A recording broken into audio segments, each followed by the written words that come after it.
को रेस से बाहर बता रहे हैं, सब कह रहे हैं हम दावेदार नहीं है, लेकिन इकलौती वसुंधरा राजे है जिनका कोई बयान नहीं आया है, क्योंकि सब जानते हैं अंदर खाने वो चाह रही थी वो मुख्यमंत्री बने। उन्होंने इसको लेकर सेंट्रल लीडरशिप से, केंद्रीय नेतृत्व से बात भी की है, लेकिन इस सब के बावजूद अभी तक उनका विधायकों से मिलना भी जारी है। उनके घर पर आज सुबह विधायक पहुंचे, उनमें से कई यहां वापस पहुंचे हैं, तो उनसे वसुंधरा राजे को लेकर सवाल पूछा गया कि आपकी पसंद कौन है, कौन होना चाहिए राजस्थान का मुख्यमंत्री। उस पर चुप्पी है, क्योंकि ये एक तरह से निर्देश सभी विधायकों के हैं कि अपनी पसंद खुलकर यहां बताने की जरूरत नहीं है। विधायक दल की बैठक में पसंद के बारे में चर्चा होगी, वही नाम का ऐलान होगा, और इससे पहले जेपी नड्डा से, बीजेपी के राष्ट्रीय अध्यक्ष से विधायकों की बातचीत भी हुई है। तो ये बिल्कुल क्लियर है कि नामों को लेकर यहां पर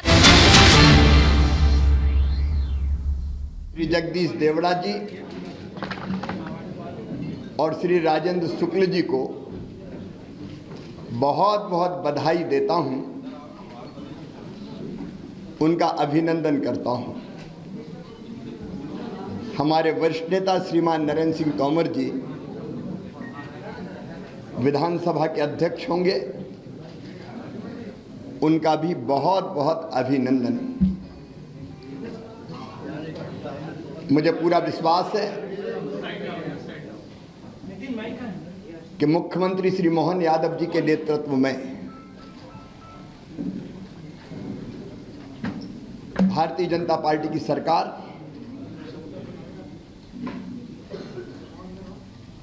जो तेजी से काम चल रहे हैं उनको पूरा करेगी,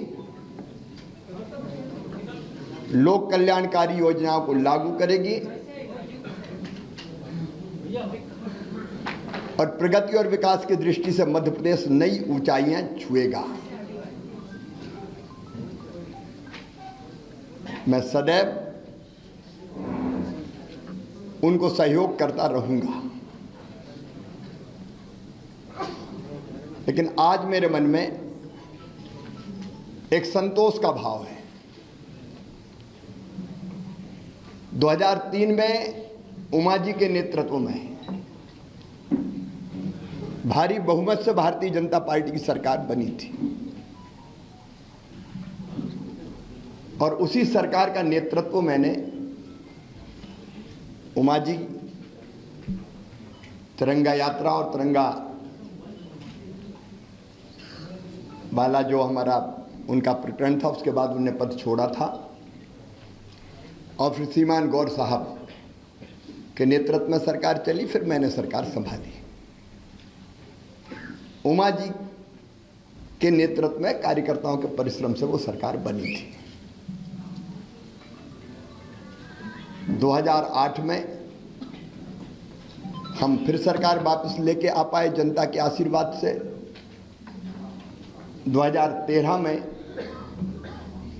फिर भारतीय जनता पार्टी की सरकार भारी बहुमत से बनी। 2018 में वोट हमें ज़्यादा मिले,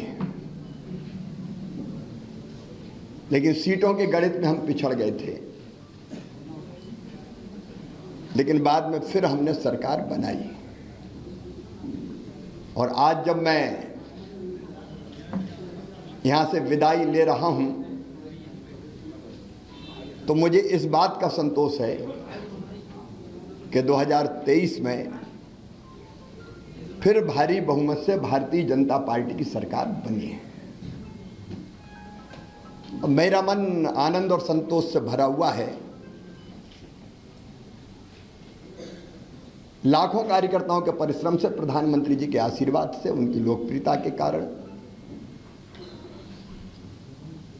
और केंद्र और राज्य की भी कल्याणकारी योजनाओं के कारण, जिसमें लाडली बहना का भी योगदान जबरदस्त है,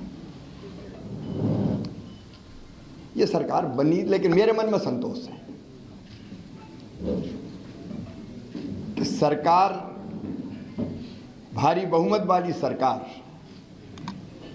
जिसको 48.55% वोट मिले, अब तक के सबसे ज्यादा, वो सरकार बना के मैं जाऊंगा। और मुझे इस बात का भी संतोष है कि जब मध्य प्रदेश हमें मिला था विरासत में, तो एक पिछड़ा और बीमारू मध्य प्रदेश मिला था। एक लंबा सफर हमने विकास और प्रगति का तय किया और इन वर्षों में मैंने मुझ में जितनी क्षमता थी, मुझ में जितना सामर्थ्य था, मैंने पूरा झोंक के अपने प्रदेश के लिए और जनता के कल्याण के लिए काम करने की कोशिश की। मैं अपनी क्षमताओं को अनंत नहीं मानता, लेकिन जितनी भी थी मुझ में, मैंने पूरी प्रामाणिकता, पूरी ईमानदारी, पूरे परिश्रम के साथ प्रदेश का विकास और अपने प्राणों से प्यारी जनता का कल्याण हो, इसमें अपने आप को झोंका। गड्ढों वाली सड़कों से शानदार हाईवे वाले सड़कों का प्रदेश मध्य प्रदेश बन गया। अंधेरों के घेरों से निकाल के उजालों की नई दुनिया में हम मध्य प्रदेश को लेके आए। कृषि के क्षेत्र में चमत्कार हुआ है, आप सब जानते हैं, मैं नहीं विशेषज्ञ कहते हैं। 159 लाख मीट्रिक टन से उत्पादन बढ़ के 619 लाख मीट्रिक टन हुआ। एग्रीकल्चर ग्रोथ मध्य प्रदेश की चमत्कृत करने वाली है और वही मध्य प्रदेश की आर्थिक प्रगति का फिर बड़ा कारण बनी। 11,000 रुपया पर कैपिटा इनकम से हम 1,40,000 रुपया तक लेके आ पाए। 71,000 करोड़ की जीएसडीपी को हम बढ़ा के आज 14 लाख करोड़ के पार ले गए। इंडस्ट्रियल ग्रोथ रेट भी हमारी 24% पहुंच गई। और सामान्य शब्दों में अगर मैं सोचता हूं तो भट्ट सुअर से हमारा सफ़र यहाँ शुरू हुआ था, उससे मेट्रो ट्रेन तक का सफ़र हमने तय किया। टपरे वाली ITI से हम ग्लोबल स्किल पार्क तक पहुंचे। मेडिकल कॉलेज नए हो या CM राइज स्कूल हो, टूरिज्म के क्षेत्र में काम करना हो या सांस्कृतिक पुनरुत्थान का एक नया दौर प्रारंभ करना हो, जिसमें महाकाल महालोक से लेके देवी लोक और एकात्म धाम जैसे केंद्र स्थापित हुए।